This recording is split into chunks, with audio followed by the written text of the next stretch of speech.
할렐루야. 예수님께서 부활하셨습니다. 부활의 주님과 함께 날마다 영원한 생명의 소망과 승리의 기쁨을 누리며 살아가시는 여러분들이 꼭 되시기를 간절히 바랍니다. 오, 찬양대, 야, 감사드립니다. 하나님께 영광의 박수. 우리 찬양대에서 박수 한번 하겠습니다. 감사합니다. 감사합니다. 네, 감사합니다. 이제 쓰레기 정리 잘 하세요. 네. 기대했었습니다. 찬양대가 이번 부활주일에는 어떤 찬양을 할지 제 아내하고 얘기를 하면서 기대감을 가졌는데 역시 또 그 기대를 벗어나지 않았어요. 아유, 감사드립니다. 우리가 사순절의 긴 여정을 지나서 여기에 이르게 됐습니다. 40일 동안 사순절을 보내서 예수님의 고난, 죽으심을 묵상하면서 여러 가지 우리 나름대로 이 사순절을 보내는 특별한 시간을 가졌습니다. 우리 교회는 이 절기를 굉장히 중요시 여깁니다. 그래서 절기의 여러 가지 일들을 계획하고 그 일을 하나하나 행하면서 우리의 믿음이 좀 깊어지기를, 더 주님과 가까이 가기를 늘 소망을 하면서 보내는데, 이번 사순절 주제는 시킹이었습니다. 추구하는 사순절. 뭘 추구하느냐? 예수 그리스도가 보여주신 그 아름다운 삶을, 예수님의 길을 우리가 추구하면서 좀 따라가기를 원하는 그런 마음으로 이 사순절을 보냈습니다. 그래서 시킹이라고 하는 주제로 처음에 이제 성회 수요일, 제 수요일이 사순절 시작하는 그런 수요일인데, 그때 이제 하나님의 임재를 추구하면서 시작을 해서 기도, 또 회개, 하나님의 뜻, 그리스도의 삶, 또 빛, 십자가를 추구하면서 쭉 보냈습니다. 그리고 성경 통독 수련회를 2주 동안 또 열심히 성경을 읽으면서 2주 동안 성경을 통독하는 시간도 가졌습니다.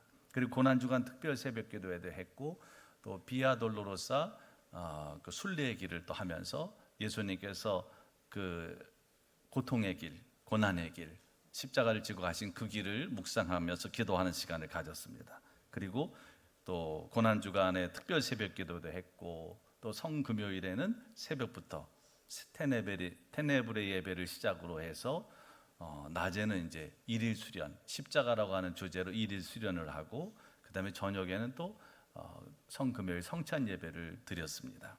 그리고 고난주간을 보내며 여러분들이 금식했던 것들을 헌금으로 모아서 이제 어려운 이웃들, 우리의 도움이 꼭 필요한데 전하려고 지금 준비하고 있습니다. 사실 이렇게 여러 가지 일들을 굳이 안 해도 괜찮습니다. 이거 안 한다고 여러분들이 제게 아유, 우리 교회는 너무 아무것도 안 해, 이렇게 말하지 않을 거예요. 그런데 계속 이런 것들을 여러분들이 제공해 드리는 이유가 뭐냐? 이런 것들을 통해서 우리가 경험하는 하나님의 은혜가 있기 때문에 그렇습니다. 이번에도 그런 고백을 하는 분들이 있었어요. 비아돌로로서 기도 순례를 하면서 지금 한 벌써 우리가 4, 5년 지금 하고 있는 것 같은데, 늘 하던 건데 매년 와서 참여를 했는데 올해는 좀 특별했다는 거죠. 이 특별한 순간들이 있어요. 그러니까 우리가 흘러가는 이 크로노스의 시간에서 하나님의 개입이 있는 이 카이로스의 순간, 하나님이 개입하시는 그 순간이 있습니다. 그게 언제일지 몰라요. 그렇기 때문에 우리는 항상 그 자리에 있어야 됩니다. 그래야지 그 은혜를 경험할 수 있어요. 이번에 참여를 못하시는 분들은, 참여 못하신 분들은 내년에는 꼭 여러분들이 함께 참여해서 그 특별한 순간을 경험하시게 되기를 바랍니다. 제 간증을 잠깐 나눈다면, 저는 그 성금요일 새벽 테네브레 예배를 끝나고 이제 기도하는 그런 시간에 이 제 어깨를 손이 올려지는 느낌이 든 거예요. 그래서 제가 기도하다가 누가 저를 찾나? 저한테 기도를 해달라고 하나? 그리고 눈을 떴어요. 아무도 없었습니다. 그 손이 정말 부드럽게 제 어깨를 터치를 했어요. 근데 아무도, 교인들이 저 만지시 없었어요. 새벽에 제 어깨에 아무도 없었어요, 주변에. 야, 하나님께서 또 이렇게 격려를 하시는구나. 하나님께서 또 이렇게 내가 너와 함께 하고 있다라고 하는 걸 또 나타내시는구나 라고 하는 그 뭉클한 마음을 또 제가 가졌어요. 그래서 신앙생활을 하다 보면 뭐 설명할 수 없는, 그냥 인간의 어떤 이성이나 지식을 가지고 우리가 이 세상에서 경험하는 것을 가지고 설명할 수 없는 그런 일들이 있습니다. 그런데 여러분들이 그런 특별한 시간들에 참여하시다 보면 저뿐만 아니라 여러분들도 그런 은혜를 경험할 수 있기 때문에 계속해서 뭔가 교우들이 함께 할 수 있는, 여러분들이 신앙이 깊어지고 주님 앞에 가까이 다가설 수 있는 그런 일들을 준비하는 겁니다. 그러니까 여러분 꼭 시간을 내셔서 늘 참여해 주시기를 간절히 바랍니다. 이제 우리가 그 시간을 다 지나왔어요. 그리고 오늘 부활주의를 맞았습니다. 예수님의 부활은 어둠이 결코 빛을 이길 수 없음을 우리에게 말씀해 줍니다. 그리고 예수님께서는 이 부활을 통해서 모든 인생에는 죽음이 있지만 그 죽음이 인생의 끝이 아니고 그 죽음이 새로운 생명의 시작임을 우리에게 보여주셨습니다. 그래서 우리는 이 부활을 통해서 영원한 생명에 대한 소망을 마음에 품게 됐고, 또 날마다 주님과 함께, 부활의 주님과 함께 승리하며 살아갈 힘을 얻게 됐습니다. 오늘 우리 장로님 정말 기도하시는데 제가 마음이 엄청 뜨거워짐을 느꼈어요. 정말 하나님께서 우리와 함께 하시는구나. 이곳에 하나님께서 우리와 함께 하시는구나. 그리고 우리를 통해서 하나님은 놀라운 하나님의 일들을 이루어 가시는구나. 사랑하는 여러분, 아무리 삶이 고단하고 힘들어도 이 부활의 주님과 함께 살아가면 우리는 날마다 소망 가운데 살아갈 수 있어요. 하나님의 은혜를 누리며 기쁨과 감사함으로 살아갈 수 있습니다. 그 부활의 주님 손 꼭 붙잡고 늘 승리와 기쁨을 누리며 살아가는 우리 모든 교우들이 되시기를 간절히 바랍니다. 우리 기독교 신앙에 있어서 이 십자가와 부활은 가장 핵심적인 내용입니다. 그런데 많은 분들이 사실 죽은 자의 부활에 대해서 믿으려고 하지 않습니다. 근데 어쩌면 그것은 지극히 당연한 일이라고 말할 수 있어요. 우리의 경험으로나 또 이성적인 추론으로나 이거는 불가능한 일이기 때문입니다. 여러분들은 이게 쉽게 받아들여지십니까? 예수님이 부활하셨다, 이게 그냥 쉽게 아멘이 되셨습니까? 그런 분들도 있을 거예요. 저 같은 경우에도 한 번도 저는 성경의 말씀에 대해서 이게 진짜야? 라고 해본 적이 없어요. 제가 여러분 그렇게 무식한 사람 아닌 거 아시죠? 나름 그래도 괜찮아요. 나름 그래도. 그런데 한 번도 의심해 본 적이 없어요. 성경의 말씀이다, 하나님의 말씀이다 그러면 그 말씀이 그대로 받아들여졌지, 한 번도 여기에 대해서 의심을 한다든지 이게 진짜일까? 이렇게 해본 적이 없어. 지금까지. 저 모태신앙인 거 아시잖아요. 그때부터 지금까지 그 수없이 많은 세월을 지나면서 경험이 축적되고 지식이 축적됐다 할지라도 한 번도 거기에 대해서 의심해 본 적이 없습니다. 그런데 이게 믿음으로 받아들일 때는 의심이 되질 않아요. 당연한 겁니다. 이거 너무나 당연한 겁니다. 그런데 어떤 인간의 이성적인 추론이나 인간의 경험이나 지식을 가지고 이걸 보게 되면 당연히 받아들이기 어려울 수 있어요. 아니 어떻게 죽은 자가 부활할 수 있는가? 이거는 그 어떤 것으로도 설명할 수 없습니다. 사실 그래서 부활주의 설교는 길 필요가 없는 거예요. 왜냐하면 설명이 필요 없으니까. 예수님께서 부활하셨다, 아멘, 그럼 끝난 거예요. 이걸 어떻게 설명하겠습니까? 제가 구구절절히 설명해도 이게 설명이 되지 않는 거예요. 그냥 믿음으로 이게 받아들여지는 게 하나님의 은혜죠.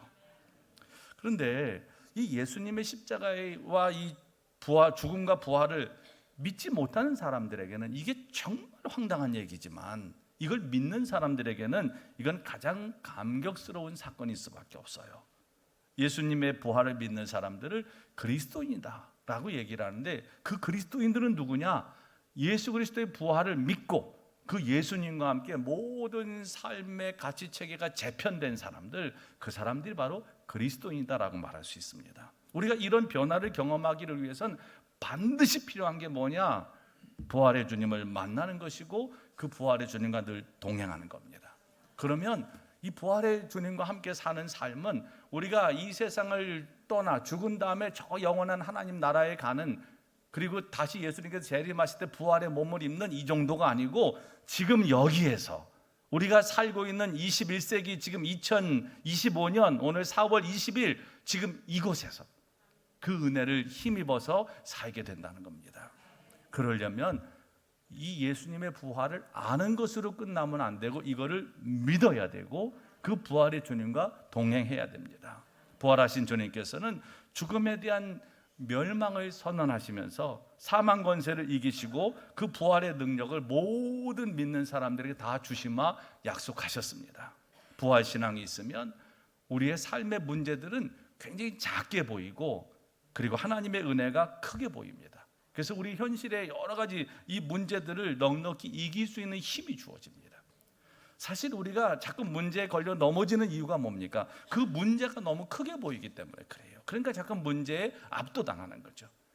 눈앞이 캄캄해지는 거는 그 문제가 너무 자꾸 커지기 때문입니다. 그런데 문제를 키우는 건 누구냐? 나입니다. 내가 자꾸 문제를 키우는 거죠. 그게 원래 그렇게 큰 문제가 아니었는데 내가 계속 문제를 묵상하고 문제를 바라보다 보니까 문제는 점점 커지는 겁니다. 그래서 결국 괴물이 돼요. 문제에 압도당합니다. 그런데 부활신앙을 가지고 살면 문제는 점점 작아지고, 할렐루야, 하나님의 은혜는 점점 커져서 모든 삶의 어려움과 문제들을 이겨나갈 수 있습니다. 그래서 예수 그리스도의 부활을 통해서 우리에게 주신 하나님의 은혜는 뭐냐? 이제는 우리가 이겨놓고 싸우는 싸움에 참여하게 됐다고 하는 거예요. 예수님께서 이 죽음을 완전히 정복하시고 죽음에 대한 멸망을 선언하심으로 인간의 완전히 이 한계를 넘어서셨기 때문에 이제 우리는 이겨놓고 싸우는 싸움을 시작한 사람들입니다. 따라서 기독교 신앙은 연조도 중요하고 직분도 중요하고 또 경력도 중요하지만 그것보다 더 중요한 건 뭐냐? 내 속에 끊임없이 부활의 주님이 역사하는가? 이게 훨씬 더 중요하다는 거예요. 내 속에서 부활의 주님의 능력이 역사하고 있습니까?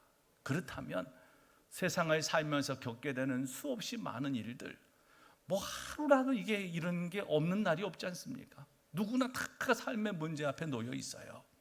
이 문제는 하나가 해결되면 또 하나가 생깁니다. 이거 끝나면 좀 인생이 평안이 오겠지라고 생각했는데 그게 끝나고 나니까 또 다른 게 더 무섭고 더 큰 것들이 우리의 삶을 엄습할 수도 있어요. 그리고 때로는 세상에 살면서 수없이 많은 그런 사람들의 평가라든지 사람들의 어떤 그 이야기들 때문에 스트레스가 우리에게 엄청 많습니다. 그런데 이 부활의 주님을 만나 주님과 함께 살다 보면 내 속에 역사하시는 그 부활의 주님이 계시면 그런 것들을 넘어설 수 있어요. 그리고 어떤 풍파가 와도 낙심하지 않게 됩니다. 물론 실망할 때도 있어요, 가끔은. 그리고 가끔은 또 마음이 무거워질 때도 있습니다. 그럴 때마다 부활의 주님과 함께 살기를 위해서 기도하고 주님 앞에 나가게 되면 결국은 그 부활의 주님이 우리의 삶에 빛을 비춰주셔서 우리의 인생의 마음의 어두운 것들을, 여러분의 삶의 어두운 것들을 비춰주셔서 그 모든 것들이 다 찬란한 부활의 빛으로 바뀌는 역사가 분명히 일어나게 될 줄로 믿습니다. 왜 이렇게 내 인생은 칙칙할까? 왜 내 인생은 이렇게 어두울까라고 생각하는 분들이 있다면 다른 방법으로는 그 어둠을 걷어낼 방법이 없어요. 거기에 빛이 비추면 그 어둠은 물러가게 되어 있습니다. 예수 그리스도의 부활은 바로 그 어두운 우리의 삶을 찬란하게 비추는 빛입니다. 생명의 빛이고 소망의 빛입니다. 그 빛이 저는 여러분들에게 임하기를 간절히 축원합니다. 아멘 한 분들은 꼭 받으시고 아멘을 놓친 분들은 지금 아멘 하셔서 받으시기 바라요. 신앙생활은 하나님의 말씀 앞에 아멘을 잘 하셔야 돼요. 고개만 끄덕인다고 되는 게 아니라니까 입술로 고백하셔야 됩니다. 아멘 하는 순간에 그 말씀이 내 마음에 확 와서 바뀌고 할렐루야. 그리고 그 말씀이 내 삶에 구체적으로 이루어지게 되는, 실상이 되는, 믿음이 실상이 되는 거는 여러분 그냥 이것만 가지고 안 되는 거예요. 여러분들이 입술의 고백을 통해서 그 믿음이 실상이 됩니다. 그렇기 때문에 여러분들이 계속 입술로 고백하셔야 돼요. 아멘 하시고 말씀을 고백하시고. 그런데도 끝까지 안 하는 분들이 있어요. 야, 참 정말 아이고. 이 부활신앙은 오늘 우리를 살게 하는 힘이에요. 안 그러면 못 삽니다. 너무 힘들어요, 사는 게. 어깨에 지워진 짐도 너무 많습니다. 내가 지고 있는 짐도 있지만 남이 얹어놓은 짐도 있고 또 내가만 잘한다고 인생이 되는 게 아니잖아요. 나는 그래도 잘 살고 있어요. 나는 그래도 나름 믿음 안에 잘 살고 있는데 이게 뭐 애들이 또 이게 받쳐줘야지. 애들이 그렇게 안 살면 그게 또 근심이 되고 걱정이 되는 거고, 나 혼자 잘 된다고 잘한다고 잘 되는 게 아닌 거예요.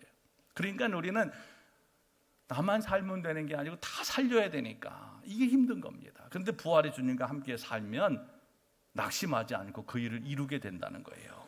예수님의 부활을 전하는 복음서에 보면 다 마태복음이든 마가복음이든 누가복음이든 요한복음이든 다 예수님의 부활 소식을 전합니다. 그런데 공통적인 특징이 있어요. 그건 뭐냐 하면 부활의 주님을 만난 사람들이 처음부터 막 아멘, 야 예수님이 부활하셨다 할렐루야 한 게 아니라는 거예요. 다 그들은 그 부활, 예수님의 부활 사건 앞에서 당혹스러워했습니다. 그게 이제 부활절 이야기에 나오는 그런 대표적인 그들의 모습이에요. 예수님의 부활은 이거는 무엇으로도 설명할 수 없었기 때문이에요. 베드로와 요한은 무덤으로 달려갔지만 예수님의 빈 무덤을 보고 와 예수님이 부활하셨다고 막 거기서 할렐루야를 부르고 뭐 찬양대처럼 이걸 던진 게 아닙니다. 그 부활의 빈 무덤을 보고도 그들은 어떻게 했냐? 집으로 돌아갔어요. 도마는 뭐라고 얘기합니까? 난 못 믿겠다. 내가 만져봐야지. 예수님 손에 못자국에 손도 넣어보고 옆구리에 손도 넣어봐야지 나는 믿겠다 라고 얘기를 했어요. 또 엠마오로 가던 제자들은 그 길에서 예수님께서 만나서 그들에게 말씀을 풀어주시는데도 그 예수님을 알아보지 못했어요. 그러나 우리가 분명히 아는 게 있습니다. 그건 뭐냐 하면 부활의 주님을 경험하지 않았다면 초대교회 공동체는 형성되지 않았을 거라는 거예요. 어떻게 초대교회에 그 공동체가 생겨났겠습니까? 부활의 주님을 만난 사람들이 그 부활신앙을 가지고 함께 모였고 또 그 부활신앙을 전했고 그렇기 때문에 그게 가능했던 거예요. 여러분 예수님의 제자들이 그렇게 믿음이 좋고 뭐 엄청나게 용감한 사람들이 아닌 거 아시죠? 이게 우리에게도 소망이 있는 거예요. 제자들도 그랬는데 뭐 제자들도 그렇게 예수님 옆에 있으면서도 말씀을 믿지 못하고 예수님께서 그렇게 말씀을 하셔도 엉뚱한 얘기를 하고 겁쟁이고 그런데 그랬던 제자들이 어떻게 그렇게 용감하게 복음을 전하는 부활의 주님을 전하는 뭐 복음은 다른 게 아닙니다. 예수님의 부활의 복음을 전하는 거예요. 어떻게 거기에 목숨을 걸 수 있었을까? 이유는 아무리 생각해봐도 다른 이유는 없어요. 그들이 변화될 수 있었던 유일한 이유가 뭐예요? 그들이 부활의 주님을 만났기 때문입니다. 부활의 주님을 만나면 변화될 수 있어요. 부활의 주님을 만나면 용감해집니다. 부활의 주님을 만나면 누구를 만나든 그 주님을 증거하게 된다는 거예요. 그래서 초대교회 공동체가 생기고 그리고 지금까지도 복음이 계속 전해져 왔습니다. 여러분 이 제자들의 모습 그냥 뿔뿔이 그 예수님의 부활 소식을 듣고도 뿔뿔이 흩어지기도 하고 문을 꽁꽁 걸어 잠그고 숨어 있기도 하고 다시 옛날로 돌아가려고 하는 생각 가졌던 그들이 다시 용기를 내서 사람들에게 예수님의 부활을 목숨을 걸고 증거한 분명한 이유 그들이 부활의 주님을 만났기 때문에 자 오늘 말씀에도 보면 부활의 주님을 만난 여인들의 이야기가 나와요. 그런데 오늘 이 여인들은 예수님께로부터 엄청 사랑을 받은 사람들입니다. 그래서 어떻게 하면 이 예수님께 받은 이 사랑을 좀 갚을 수 있을까? 이 마음을 가지고 너무 안타까운 마음에 새벽에 예수님의 무덤을 간 거예요. 부활의 주님을 만나려고 간 건 아닙니다. 이 여인들도. 오늘 말씀 1절 2절에 보시면 이렇게 말씀해요. 안식일이 지나자. 안식일이 지나매. 왜 안식일이 지나서 움직일 수 있는지는 아시죠? 네, 안식일은 유대인의 안식일은 금요일 날 밤부터 시작해가지고 주일날 이제 새벽이 돼야지 끝나는 겁니다. 그런데 예수님께서 십자가에 달려 돌아가신 게 언제냐? 이게 금요일 오후 3시예요. 그러니까 금요일 오후 3시에서 안식일이 시작되는 저녁 6시까지 이 시간이 너무나 짧았습니다.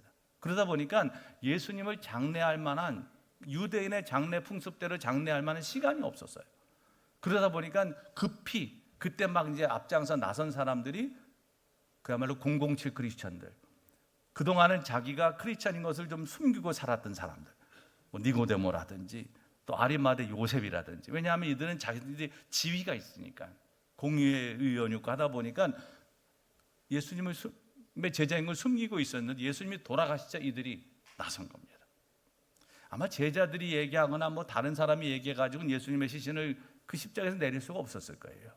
그런데 이렇게 힘 있는 사람들이 얘기하니까 그게 허락이 돼서 시신을 내려서 아렛마대 요셉의 새로 팠던 준비했던 무덤에다 일단 안치를 한 거예요.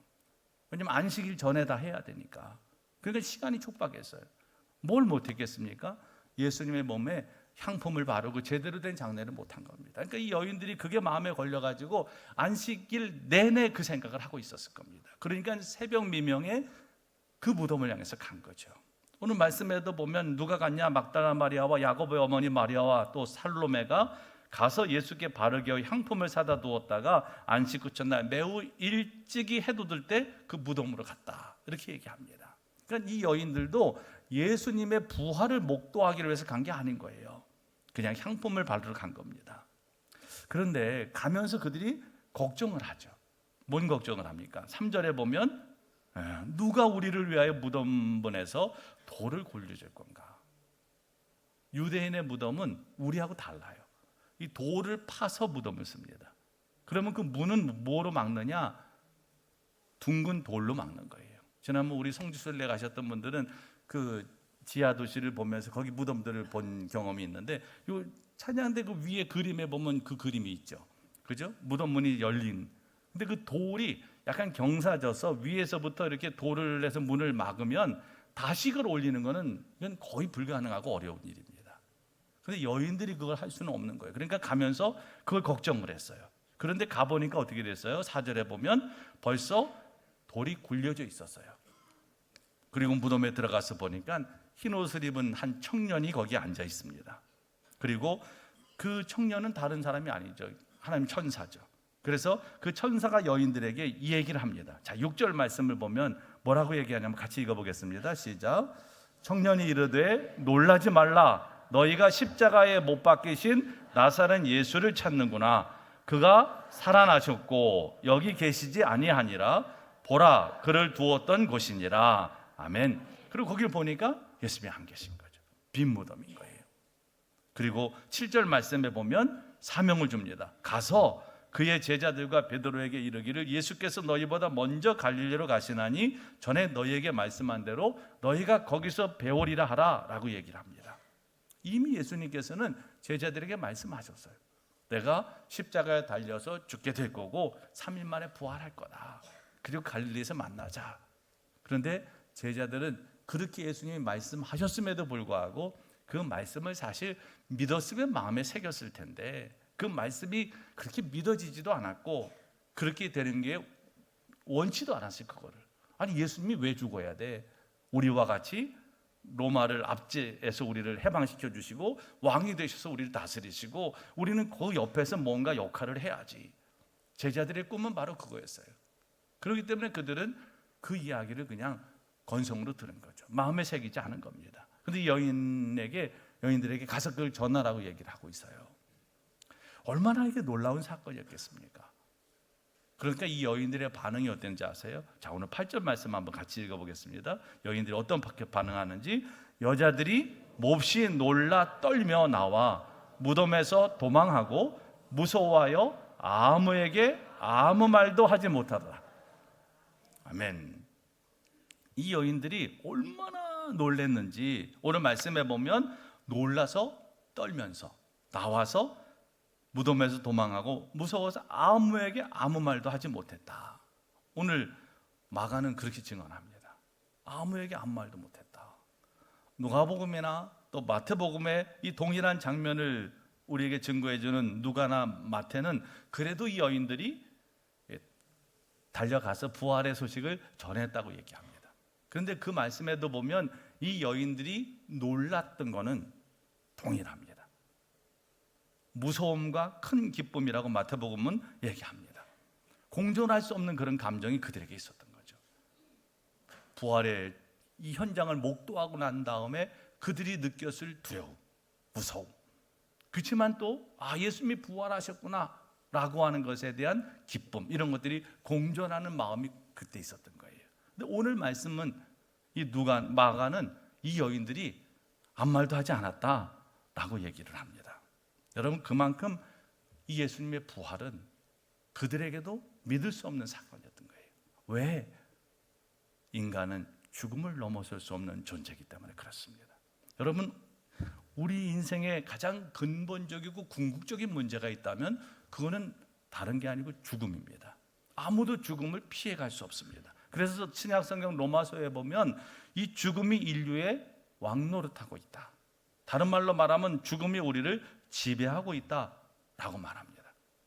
혹시 여러분들은 죽음에 지배받고 있지 않습니까? 늘 죽음이 두려워서 살아있음에도 불구하고 이 죽음에 대한 두려움이 여러분들의 삶을 엄습하고 그것 때문에 늘 어둡게 인생을 살고 계시지는 않습니까? 사실 모든 생명은 다 살고자 존재합니다. 모든 생명은 다 살기를 위해서 힘씁니다. 사실은 자기 스스로 삶을 포기한 사람, 자기 스스로 죽음을 선택한 분들도 어찌 보면 살고 싶어서 그렇게 애쓰고 발버둥 치다가 도저히 살 수 없어서 그런 선택을 했을지도 모릅니다. 그것도 쉽게 비난할 일 아닐까. 살려고 애써봤지만 이게 안 되다 보니까 그런 선택을 했을 수도 있어요. 모든 생명은 다 살고자 애씁니다. 그런데 우리 모두는 죽습니다. 그렇게 살고 싶어도 계속 이 땅에 살 수는 없어요. 어떤 분들은 그럽니다. 아니, 그리스도인들은 하나님 나라가 있는데 뭐 빨리 죽어서 하나님 나라 가야지 뭘 그렇게 살려고 애쓰냐고. 모르나요? 다 알지, 하나님 나라가 있는 걸. 그렇지만 이 땅에서 하나님이 우리에게 주신 시간, 우리에게 주신 생명, 이런 것들을 우리가 또 잘 누리면서 살아가야 되는 것도 우리의 책임입니다. 물론 너무 인생이 힘들면 자주 하는 말이 있죠. 얼른 예수님 오시면 좋겠다. 아마 여러분들도 여러 번 그 얘기 하셨을 거예요. 얼른 예수님 오시면 좋겠다. 근데 그건 우리의 바람일 뿐이지 하나님이 주시는 생명, 이 시간 동안은 계속 살아야 되는 거죠. 그런데 언젠가는 죽게 된다는 거예요. 이걸 넘어설 수 없습니다. 아무리 과학이 발달하고 생명 그 공학이 발달을 하고 그 어떤 인류 문명의 발전에도 이거는 인간을 조금 더 건강하게 오래 살도록 하는 것 정도지 죽음을 정복할 수는 없어요. 그런데 오늘 예수님께서는 이 부활을 통해서 그 해답을 우리에게 주신 겁니다. 예수님의 부활은 인간의 확정된 절망인 이 죽음에 대한 가장 확실한 해답이고 죽음에 대한 완전한 멸망 선언입니다. 그게 예수 그리스도의 부활입니다. 죽음에 대한 멸망을 선언하신 거예요. 이제는 죽음이 더 이상 우리를 지배할 수 없다는 겁니다. 예수님의 이 십자가의 죽음은 그것으로 예수님의 이야기가 끝나는 것처럼 보였어요. 그러나 예수님은 부활을 통해서 다시 생명 이야기를 이어가십니다. 그리고 오늘 우리들의 삶도 마찬가지예요. 예수님께서 부활을 통해서 다시 생명 이야기를 이어가시듯이 오늘 우리들도 죽음으로 끝나는 인생이 아니고 다시 생명이 이어지는 인생인 것을 꼭 기억하시기를 바랍니다. 그래서 우리의 죽음, 그리스도인들의 죽음은 그것으로 끝이 아닙니다. 새로운 생명의 시작이 되는 거죠. 그렇기 때문에 우리가 죽음을 두려워하기보다는 오히려 그 죽음 너머의 이 부활의 영광, 죽음 너머의 영원한 삶에 대한 소망, 이것을 붙잡고 사는 것. 그것이 오늘 우리들의 삶, 그리스도인들의 삶, 그렇게 살 때 우리는 죽어서 누리는 하나님 나라뿐만 아니라 이 땅에서부터 그 나라를 살게 되는 거죠. 그게 바로 오늘 우리들이 살아야 될 삶인 것을 꼭 기억하시기를 바랍니다. 예수 그리스도의 부활은 곧 우리의 부활을 보증해 줍니다. 예수님께서 부활하셨듯이 부활의 첫 열매가 되셔서 우리들도 그렇게 부활할 것을 말씀하셨습니다.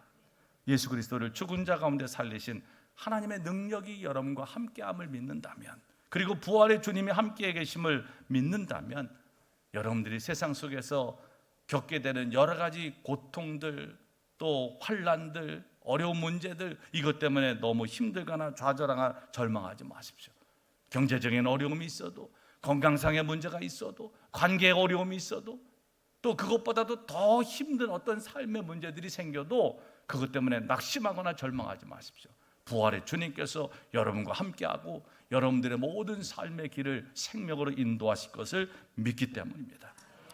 우리는 예수 그리스도의 부활이 참되다고 하는 사실을 우리의 삶으로 입증해야 될 사람들입니다. 여러분, 세상 사람들이 예수 그리스도의 부활을 그래도 조금이라도 그럴 수 있겠다라고 그들이 조금이라도 동의할 수 있는 것은 믿음이 없는 사람도 그리스도인들의 삶을 통해서 그거를 맛볼 수 있어요. 당신을 보니까 예수님이 부활하신 게 맞는 것 같아. 어떻게 그렇게 어려운데, 어떻게 그렇게 절망스러운데 여전히 소망을 품을 수 있겠어? 어떻게 그렇게 여전히 기뻐할 수 있겠어? 이거는 그냥 일반적인 상식이나 경험이나 지식에서 나오는 건 아닌 것 같아. 뭔가 있는 것 같아. 그 뭔가가 뭐냐는, 그게 예수님의 부활. 이 부활 신앙을 갖게 되면 우리는 끝까지 주님과 함께 살며 소망을 누리며 살 수 있어요. 그래서 여러분들의 삶을 통해서 그 예수님의 부활을 입증하며 살아가시기를 바랍니다. 그리고 또 한 가지 해야 될 일은 여러분들이 만나는 사람들마다 예수 그리스도의 부활을 증거하시기 바랍니다. 예수님이 생명이라고, 예수님이 소망이라고, 예수님이 구원이라고 그 소식을 힘써 전하셔서 많은 사람들이 이 부활의 주님을 만나 그들도 생명의 길을 갈 수 있도록 이끄는 일에 또 여러분들이 증인 되시기를 간절히 바랍니다. 부활의 주님과 여러분 함께 하십니다. 그 주님과 늘 동행하며 그 영원한 생명의 소망을, 승리의 기쁨을 날마다 누리며 살아가시는 우리 모든 교우들이 되시기를 주님의 이름으로 간절히 축원합니다.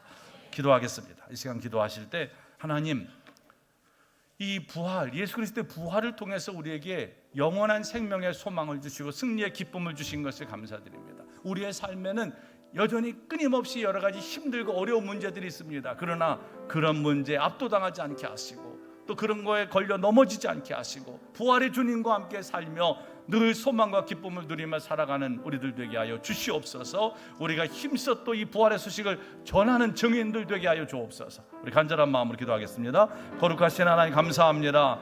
예수 그리스도의 부활을 통해서 우리에게 영원한 생명의 소망을 주시고 승리의 기쁨을 주신 것을 감사드립니다.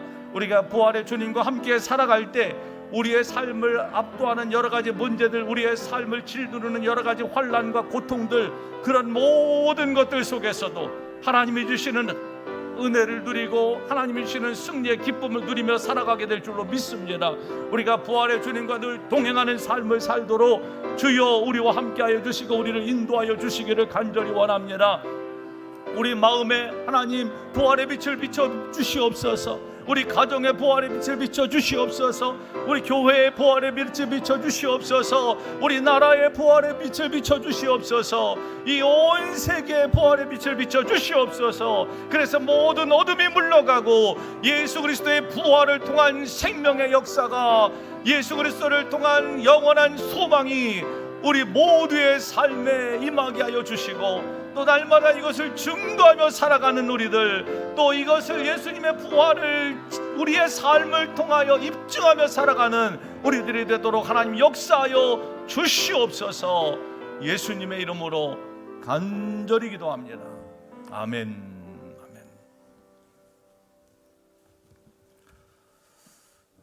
시간에는 세례 예식이 있겠습니다. 오늘 세례 받는 분들은 6분입니다. 박상교 성도님, 송영란 성도님, 박채원 학생, 박서준 학생, 또 최희재 학생, 한진호 학생, 이렇게 6명입니다. 이 세례자들이 앞으로 입장할 때 여러분 큰 박수로 세례자들을 환영해 주시기 바랍니다.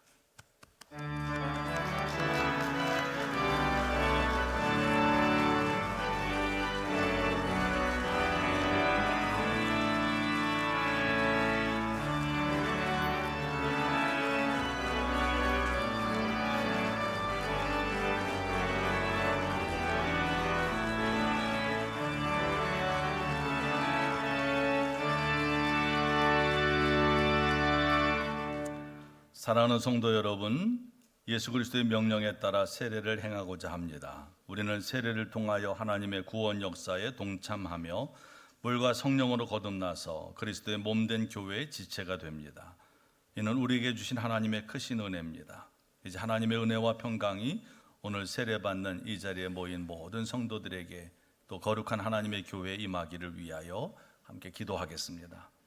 전능하신 하나님, 오늘 세례를 받으려고 이 앞에 나온 박상교 성도님, 송영란 성도님, 박채원 학생, 박서준 학생, 최희재 학생, 한진호 학생을 하나님의 권능의 손으로 꼭 붙드시고 또 저들의 모든 죄를 용서하여 주시기를 원합니다.